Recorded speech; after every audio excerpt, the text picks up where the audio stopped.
مثنوی معنوی شرح جامع از کریم زمانی. مقدمه مؤلف. آن که بود از جهان همیشه جهان.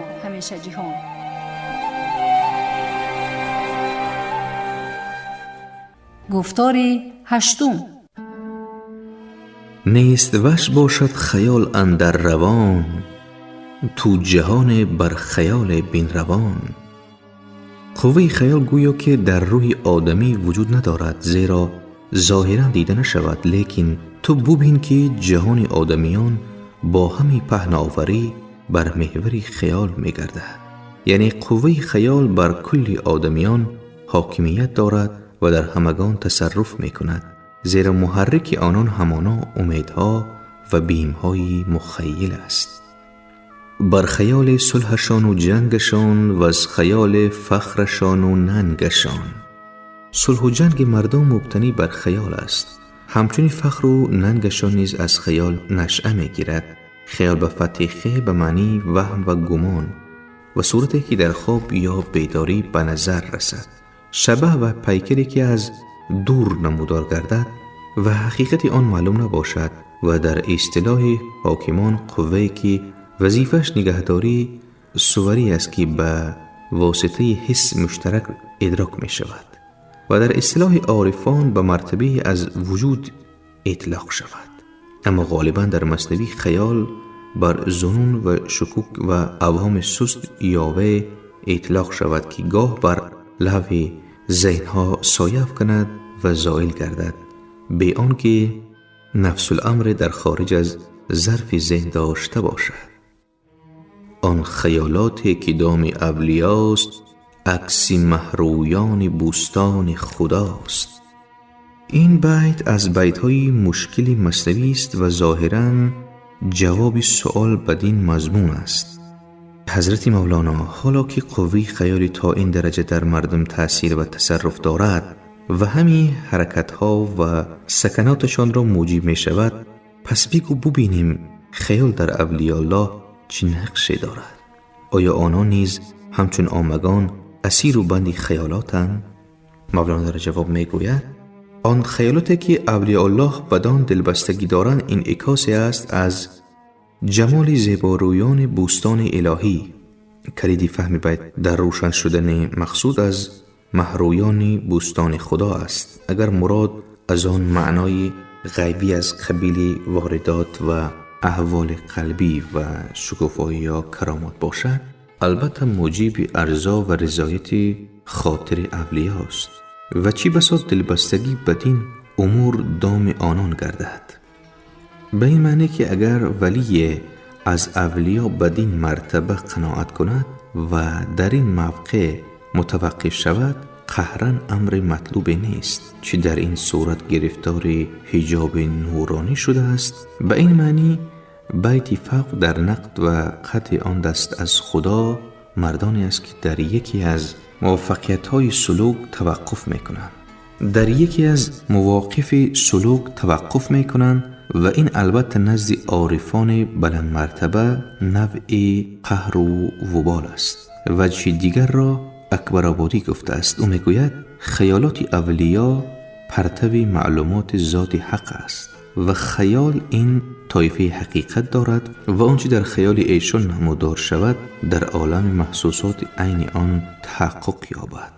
اما انقروی گفته است مراد از مه رویان انبیای اعظم باشند که در نفس الامر و نور خدا منور گشتند.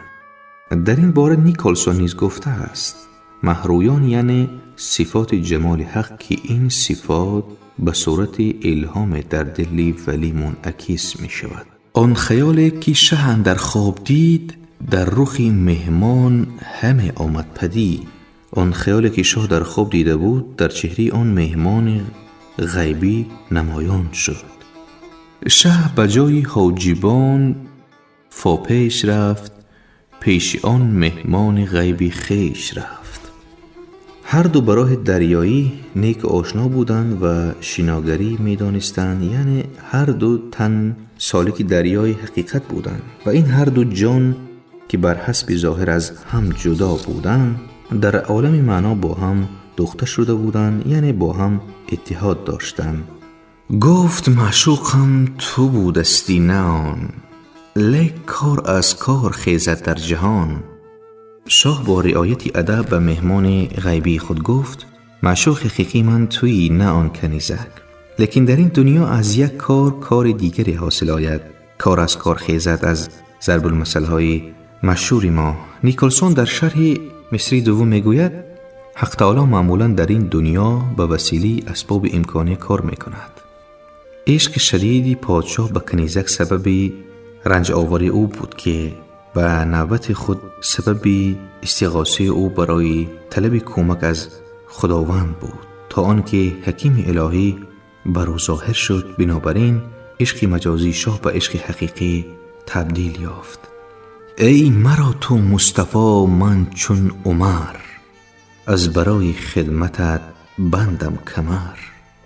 ای رهبر تو برای من همون طور عزیز هستی که حضرت محمد مصطفی صلی الله علیه و سلم برای عمر ابن خطاب عزیز بود. من به خدمت تو کمر همت بستم. عمر بن خطاب خلیفه دوم از اشراف و سرشناسان قریش بود که با گرویش او به اسلام مسلمانان تقویت شدند. به اتفاق بر این نکته تاریخی اشارت دارد. از خداوند ولی توفیق در خواستن توفیق رعایت ادب در همین حالها و بیان کردن وخامت ضررهای بی‌ادبی. از خدا جوییم توفیق ادب، بی ادب محروم گشت از لطف رب. از خداوند توفیق ادب را خواهانیم، زیرا که بی ادب از لطف پروردگار محروم است. ادب در لغت به معنی فرهنگ، دانش، حسن معاشرت و آزرم و غیر آمده است، اما در اصطلاح صوفیان تعریف مختلفی از آن شده که چون هر کدام ناظر به جنبه از آن است، همین آن تعریف ها با هم قابل جمع است. مثلا عزالدین محمد کاشانی گفته است لفظ ادب عبارت است از تحسین اخلاق و تحسیب الاقوال و افعال. و با نصر سراج از یکی از شیخان نقل می کند که ادب تکیهگاه فقیران و آرایی توانگران است. ابن عربی روی هم رفته ادب را مجموعی خصلت‌های نیک می داند و آن را در اصطلاح اهل الله به 4 دسته تقسیم می کند: ادب شریعت، ادب خدمت، ادب حق، ادب حقیقت.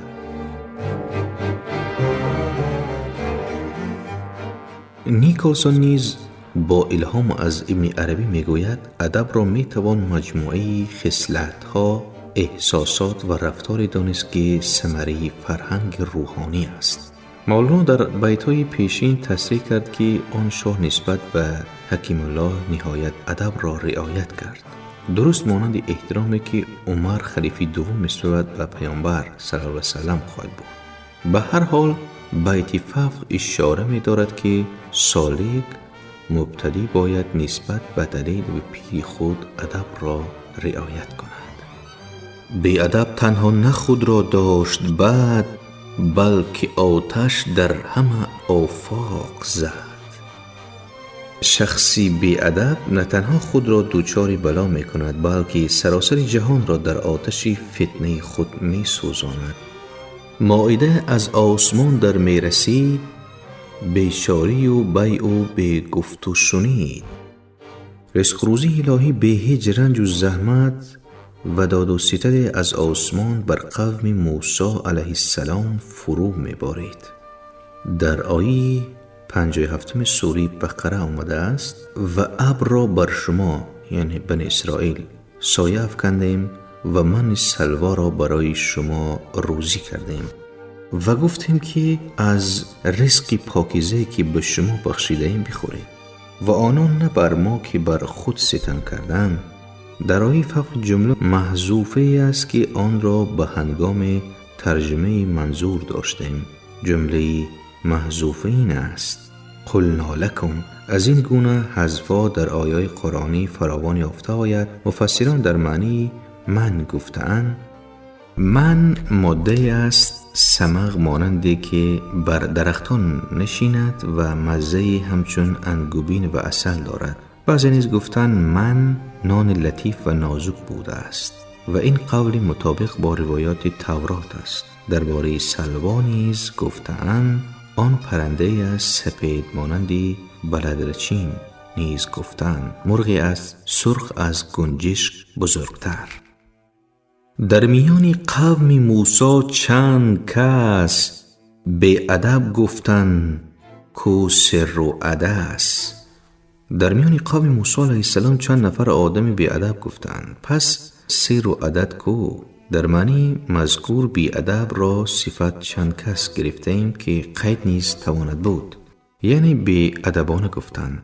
البته وجه اول مناسب تر است. در سوره بقره آیه 61 خداوند یعنی میگوید و یاد آرید زمانی را که یعنی منظور بنی اسرائیل گفتید ای موسی هرگز ما بر یک طعام نسازیم پروردگار خویش را بخوان تا از آن چیز زمین رویاند سبزی و خیار و گندم و عدس پیاز برای ما برون آرد.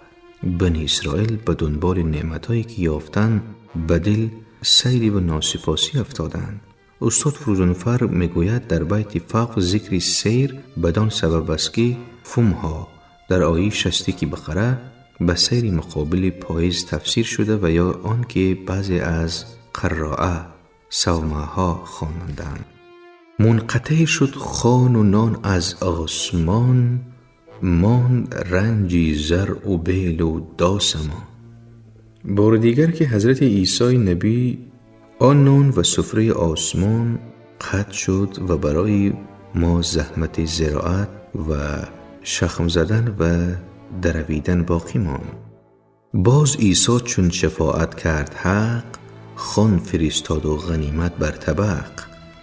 بار دیگر که حضرت عیسی نبی شفاعت کرد حق تعالی طعام و ارزقی برای آنان فرستاد. باز گستاخان ادب بگذاشتند چون گدایان زله ها برداشتند. باز شوخ چشمان ادب را فرو نهادند و مانندی گدایان برای ذخیره کردن هر یک سهم و قسمت از سفره رزق الهی برداشتند. این کار از حرص و طمع ناشی می شود گویا که اعتماد به منعم نیست که تکرار انعام کند. زله باقی مانده غذایی است که مهمان با خود برد. صوفیه را نیز رسم چنین بود که باقی مانده غذا را از خانه میزبان با خود برگیرند و ببرند و جمع آن زلات است. لابه کرده عیسی شان را که این دائم است و کم نگردد از زمین. حضرت عیسی علیه السلام به آنان التماس کرد که نزول این مائده از آسمان دائمی است و هرگز کاسته نگردد، بنابراین از نقصان و انقطاع آن بیمه نداشته باشه. بدگمانی کردن و حرص آوری کفر باشد پیش خوان مهتری. بدگمان شدن و آزمند نشان دادن در برابر سفره نعمت شخصی بزرگوار کفر و ناسپاسی به شمار آید. زان گدارویان نادیده زیاز آن در رحمت بر ایشان شد فراز. بر اثر حرص و سماجت آن نرگداهای ندیده بدید دوباره در رحمت الهی بسته شد. ابر برناید پی منعی زکات و زنا افتد وبا اندر جهاد. وقتی که مردم زکات ندهند ابر رحمت بر آسمان ظاهر نشود و باران نبارد و عمل زنا موجب شیوع و با در سراسر جامعه شود. اشارت است به این حدیث، یعنی هیچ قوم از زکات دست برمداشت مگر آنکه خداوند باران رحمت را از ایشان بداشت. هرچی بر تو آید از ظلمات و غم آن ز بی‌باکی و گستاخی است هم.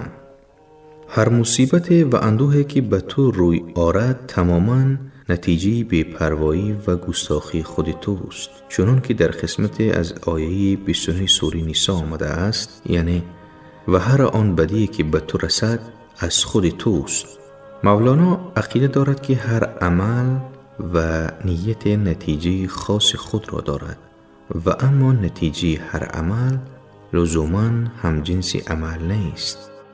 هر کی بگواکی کند در راه دوست، رهزنی مردان شد و نامرد اوست.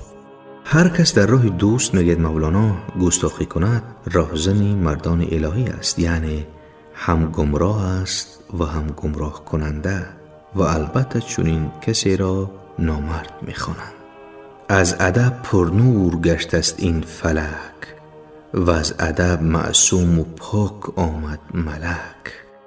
این فلک گردون به برکت ادب نورانی شده است و به برکت ادب فرشتگان پاک و معصوم شده‌اند. مراد از ادب افلاک و فرشتگان چیست؟ مراد این است که افلاک و فرشتگان از ابتدا خلقت خود مطیع امر الهی بودند. بود ز گستاخی کسوفی آفتاب، شد عزازیل ز جرأت رد باب. کسوفی آفتاب به سبب بی‌ادبی اوست و شیطان نیز به سبب گستاخی رانده درگاه حق شده است. نیکلسون میگوید شاعر مولانا چنین میاندیشد که هرگاه خورشید جسارت ورزد و اینکه از مسیر معین خود انحراف یابد، کسوف وسیله تأییدی است که خداوند بر او وارد می آورد تا او را منضبط سازد. عنقربی نیز دو وجه در توضیح مصرع اول آورده است. وجه اول این که زشتی اعمال مردمان گستاخ حتی بر خورشید نیز اثر می‌گذارد و آن را منکدر می‌سازد. وجه دوم این که چون خورشید در فلک چهارم یکه و منفرد است، گاه به غرور دوچار می‌آید. پس حق تعالی برای تنبیه خورشید نور آن را لحظات زائل می‌کند. حکیم سبزواری می‌گوید گستاخی از قمر است که در پیشروی خورشید می ایستد و کسوف واقع می شود. عزازیل نام پیشین ابلیس بوده است. او پیش از آن که به عصیان و گناه دست زند بدین نام خوانده می شده است. پس مراد بیت این است که بی‌ادبی موجب قهر و حرمان شود.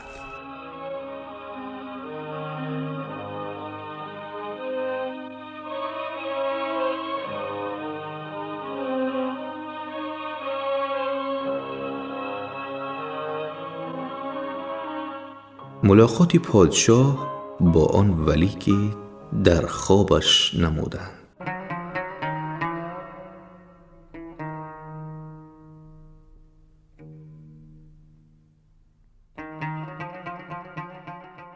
دست بگشود و کنارانش گرفت، همچو عشق اندر دل و جانش گرفت. شاه ضمن آن که از راه و مقام آن طبیب الهی جویا می شد، وی را به صدر مجلس کشید و گفت بالاخره با صبر به گنج چون تو دست یافتم. گفت ای نور حق و دفع خرج، معنی از صبر و مفتاح الفرج. شاه خطاب بدان طبیب گفت ای ارمغان حق و ای رفع کننده سختی و تنگنا و ای مصداق حقیقی، صبر کلیدی گشایش است. ای لقای تو جواب هر سؤال، مشکل است و حل شود به قیل و قال. ای طبیب الهی، دیدار تو پاسخ هر سؤال است و بیچون و چرا مشکلی من به دست تو حل خواهد شد. ترجمانی هرچی ما را در دل است، دستگیری هر کی پایش در گل است. ای دانای به اسرار نهان، هرچی در دل ما نهفته است تو بازگو کننده آنی و پای جان هر کس که در دل مادیات گیر کنند توی دستگیری او. استاد فروزانفر میگوید همچنان که دیدار معشوق برای عاشق پاسخگوی هر سؤال و گشاینده هر دشواری است، وصول به ولی کامل و مراد خدا بر طالب همین حالت را دارد. زیرا پیر تمام مطلوب مرید است، چنان که معشوق تمام آرزوی عاشق است و پس از وصول به مطلوب و معشوق مشکلی در راه نمی ماند. علاوه بر آن که پیر مشرف است بر خواطر سالک و از این رو ترجمان و بازگو کننده اسرار و ضمیر او نیز تواند بود و چون مرید را به مقام کشف میرساند و در اشراق را برای او میگشاید حاجت به بحث و مناظره ندارد و مشکلات راه را بی قیل و قال از پیش پای سالک بر میگیرد و از نظر دیگری سؤال و بس تا وقتی است که وصول حاصل نشده و طالب در راه است، ولی پس از رسیدن و یافتن دیگر محل برای پرسش باقی نمی ماند. مرحبا یا مجتبی یا مرتضی، این تغیب جاء القضا ذاق الفضا. ای یاری برگزیده و پسندیده، خوش آمدی. اگر تو غایب شوی قضا آید و فضا تنگ شود. انت مولا القوم ما لا یشتهی، قد ردا کلا لئن لم ینتهی. توی سرور قوم سالکان، هر کس تو را نخواهد و از این اعتراض دست بر ندارد براستی که تباه خواهد شد. چون گذشت آن مجلس و خوان کرم، دستی او بگرفت و برد اندر حرم. وقتی که دیدار شاه با طبیب الهی در آن مجلس انجام یافت و سفره کرامات برچیده شد، دستی او را گرفت داخل حریم خانه خود کرد. مولانا در بیت فوق بدین نکته اشاره دارد که مرید باید راهبر حقیقی خود را محرم اسرار خود داند و او را به حریم دل خود راه دهد و اسرار ضمیر خود را بدو باز گوید تا هرچی زودتر و مطمئنتر عقبه‌های سلوک را در نورد.